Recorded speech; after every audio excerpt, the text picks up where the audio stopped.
Msikilizaji wangu, nimerejea tena nisungumuse mambo machache.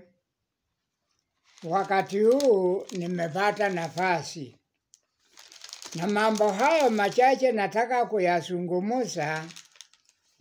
Nataka unitegee sikio ili uweze kupata kile nakizungumzia.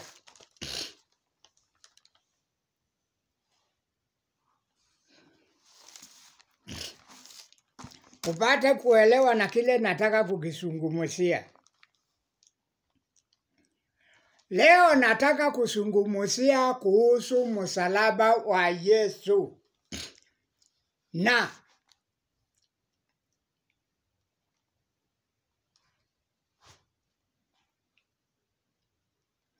baada ya kuzungumzia msalaba na kufanya kazi ya Mungu, kwanza, msalaba ni miti miwili iliyotengenezwa na sana kwa serikali ya Kirumi. Walitengeneza ya kutesa watu na kuangika watu msalabani mahali paitwapo Golgotha. Na Golgotha ni lugha ya Kiebrania. Maana yake ni mahali pa fuvu au pa kichwa.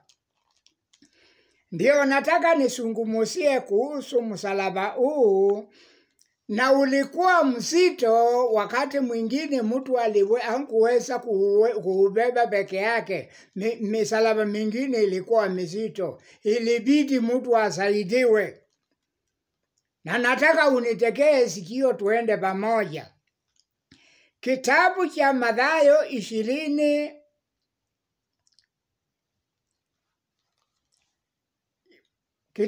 Mathayo 27 mstari wake 32.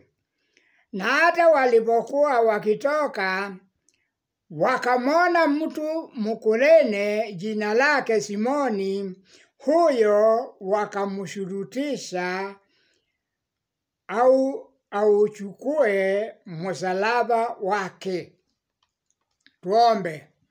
Mungu Baba yetu, nakushukuru kwa kunipa nafasi niweze kuongea machache. Nipe kukumbuka maandiko mahali imeandikwa. Wasikilizaji wangu wabariki na waweze kuelewa na kile nazungumzia. Na ni katika jina la Yesu Kristo mkombozi naomba. Amen. Mstari wa 33. Na walipofika mahali paitwapo Golgotha, yaani fuvu la kichwa, hiyo ni lugha ya Kiebrania vile nimekuambia. Na mstari wa 34, walimsulubisha na baadaye wakamupea. Mtu mmoja akakimbia akaenda akachukua sibogo akachanganya na nyongo, divai, na akaichanganya na nyongo, akamunywesha. Na alipoonja hakutaka kuendelea kuinywa au kuendelea. 35. Walipokwisha kumsulubisha, waligawa mavazi yake wakipigia kura, ili litimie neno lilionenwa na nabii, waligawana nguo zangu kati yao, na juu ya vazi langu walipigia kura. Yaani Yesu alikuwa na kanzu ndefu, na kwa kuwa hawakutaka kuikata, wakapiga kura wajue itakuwa ya nani. Mstari wa 45. Basi tangu saa 9 palikuwa na giza juu ya nchi yote mpaka saa 9, Yesu akiwa msalabani. 46. Na kama saa 9 Yesu akapaza sauti yake kwa nguvu akisema, Eloi, Eloi, lama sabakthani, maana yake, Mungu wangu, mbona umeniacha? 48. Mara moja mmoja wao akaenda mbio, akatoa sivogo, akaijaza siki na akaiweka juu ya mwanzi, akampea akanywa. Alipoonja hakutaka kuendelea. 49. Wale wengine wakasema, haja na tuone kama Elia atakuja kumuokoa, kwa maana aliponena neno Eloi, Eloi, lama sabakthani, walifikiria anamuita Elia. Mstari wa 50. Na Yesu akiisha kupasa sauti tena kwa nguvu, akaitoa roho yake. 51. Na tazama, pazia la hekalu likapasuka vipande viwili, juu kutoka juu mpaka chini, nchi ikatetemeka, miamba ikapasuka, makaburi yakavunguka, ikainuka miili mingi ya watakatifu waliolala. Pazia la hekalu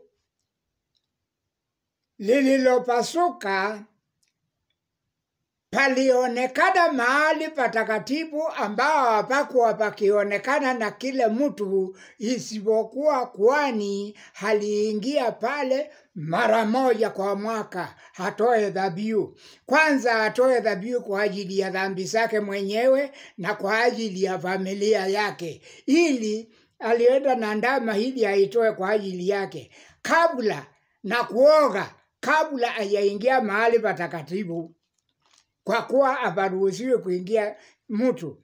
Lakini yeye kwa kujitakasa aliweza kuingia, na lazima avae mavazi ya kiukuhani, kanzu ndefu yenye kengele ndogo ziitwao Kiingereza tinguruzi, ili akifanya kazi siwe sikisikika, akiwa na kanzu hiyo ya kitani kizuri na mshipi mzuri wa kitani na kofia, ili aweze kujitakasa, ili aweze kuingia mahali patakatifu.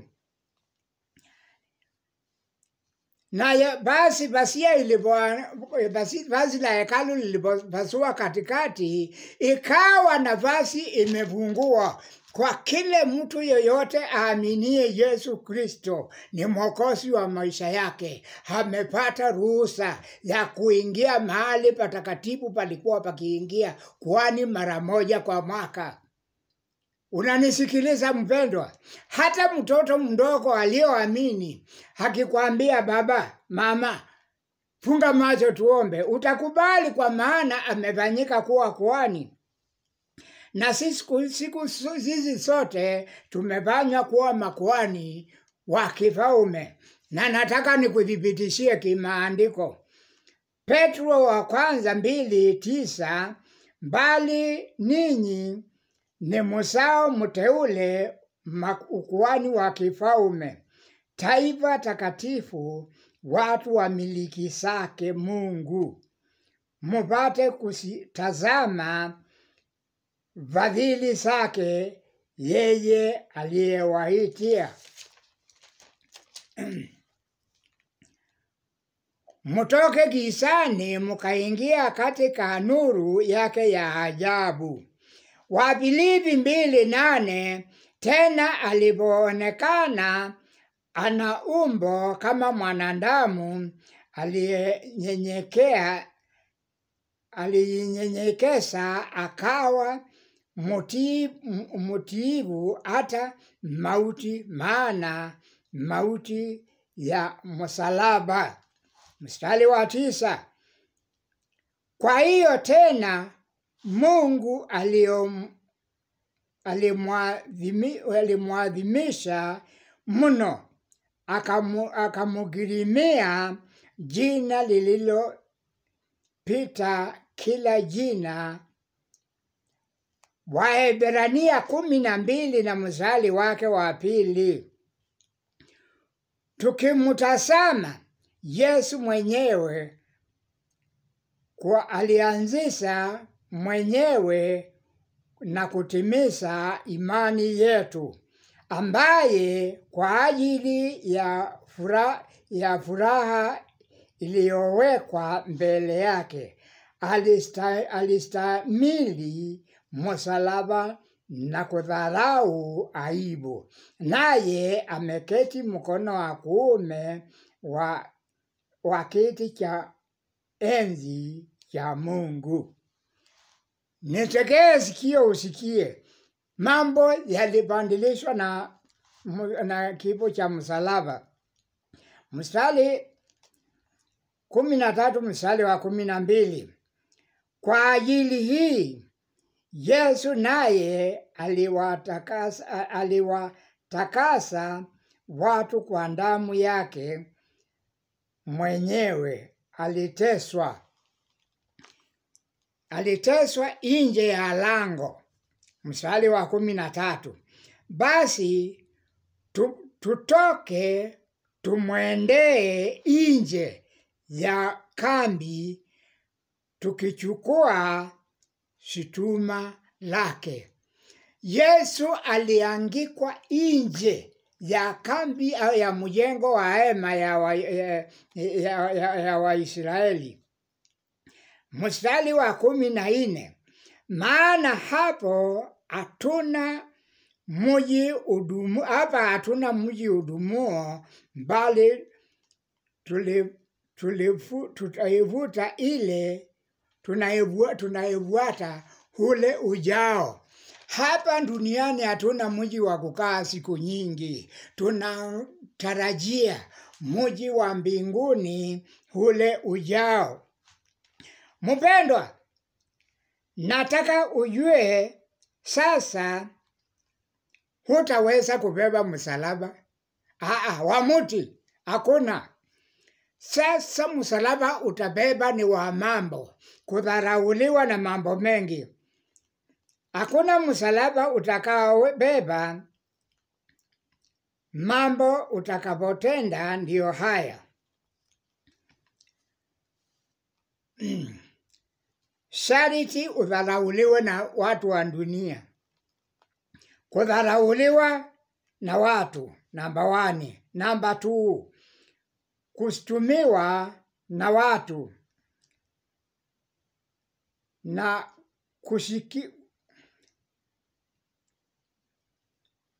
kushukiwa na watu. B ya 3. Washerati au walevi hawatakuwa na haja na wewe, kwa maana wanajua wewe si wao na huwezi kuingia mambo yao, kwa maana wewe ni mtu mzuri na huwezi kushirikiana na wao. B. Watu wa magendo au walaji wa rushwa hawatakuwa pamoja nawe na watakushukia, kwa maana wewe hutashiriki kama Mkristo. C. Hutapendwa kama utendi yote wanaoyatenda au usiposhirikiana na wao hao walimwengu. Mathayo 16 mstari wake 24. Wakati huo Yesu aliwaambia wanafunzi wake, mtu yeyote akitaka kunifuata lazima ajikane mwenyewe na ajitwike msalaba wake anifuate. Mpaka wewe ujitwike msalaba wake na ukubali kudharauliwa kwa ajili ya jina la Yesu. Wapendwa, utumishi huu tunautumikia kwa shida na njaa na kuchoka kwingi, si wa bure. Tutapata mshahara. Na nataka ujue utajiri wetu. Timotheo wa kwanza 6 mstari wake wa 6. Walakini utauwa pamoja na kuridhika ni faida kubwa, kwa maana hatukuja na kitu duniani, tena hatutatoka na kitu. Mstari wa 8, ila tukiwa na chakula, nguo, tunaridhika na vitu hivyo. Lakini hao watakao kuwa na mali huanguka katika majaribu na tamaa nyingi zisizo na maana, kwa kuwa wanataka utajiri, senye kuwadhuru, si watozao wanadamu katika upotofu na uharibifu. Mtu akitaka umali. Nataka mashauri, kushauri hapa, iko mashauri. Mstari wa hapo 6 mstari wa 11. Bali wewe mtu wa Mungu, uyakimbie mambo hayo, ukafuate saburi na upole, saburi, haki, utauwa, amani, upendo na saburi na upole. 12. Pika vita vizuri vya imani, shika uzima ule wa milele ulioitiwa, ukaungame maungamo mazuri mbele ya mashahidi wengi. Wewe siku ile ulibatizwa, palikuwa watu wengi walizingira wakiona, wasikie vile unasema ushuhuda wako, wasikie na waone ukibatizwa. Hawa ni mashahidi wako, waliungama ili waweze kukushuhudia kile unafanya, na wakiona unaenda kando na kile unasema, hawatakuamini. Timotheo wa pili 4 mstari wa 2. Lihubiri neno, huwe tayari wakati ufaao na wakati usiofaa. Karibia, kemea, onya kwa uvumilivu wote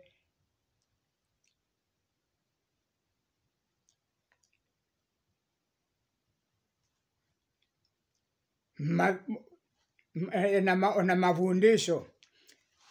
Nikielekea kumaliza, kitabu cha Ufunuo 22 mstari wake 12.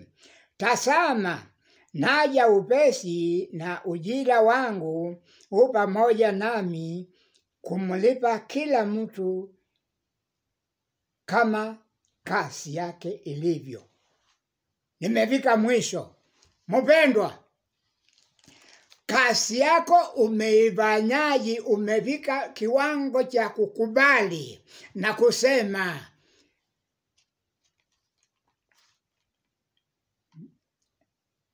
njoo Bwana? Kwa maana kuna maneno inasema aje. Kuna maswali matatu huwa nikiuliza. Swali la nataka unielewe vizuri. Maswali hayo matatu. Je, wewe unaniona na unanisikia? Uliwahi kumwamini Yesu Kristo akawa mwokozi wa maisha yako? Kama ulifanya hivyo, ulifanya vizuri, ni vema. Bwana akubariki. Swali la pili, pengine uliwahi kuamini na ukaanguka kwenye dhambi na hujawahi napata nafasi ya kutubu. Ungama dhambi zako wakati ndio huu, nikiomba uwe umesamehewa. Kwa kuwa neno lasema yeye ndio avutaye dhambi zetu na hata zikumbuka tena. Na vile magharibi ilivyo mbali na mashariki, ndivyo yatakuwa dhambi zetu mbali na sisi. Sijui wewe alipokuita ulijua alikupea kipawa gani cha kumtumikia. Mimi ni mhubiri, wengine wamepewa wahubiri, wengine ni waimbaji wa kwaya mzuri, wengine ni watabiri ya lugha, na wengine ni washauri wa ajabu, na wengine wana kipawa cha kutoa mali yao, kwa maana kutoa mali ni kipawa. Nataka unitekee sikio, ukubali au ukatae. Maneno yanayotoka mdomoni yangu ikaingia masikioni mwako, hayo ndiyo yatafanya uhukumiwe ikiwa utatimiza. Kwa maana mimi natumikia Bwana. Tunafanya kazi hapa duniani kwa niaba ya Yesu, akiwa pale mbinguni anatuona.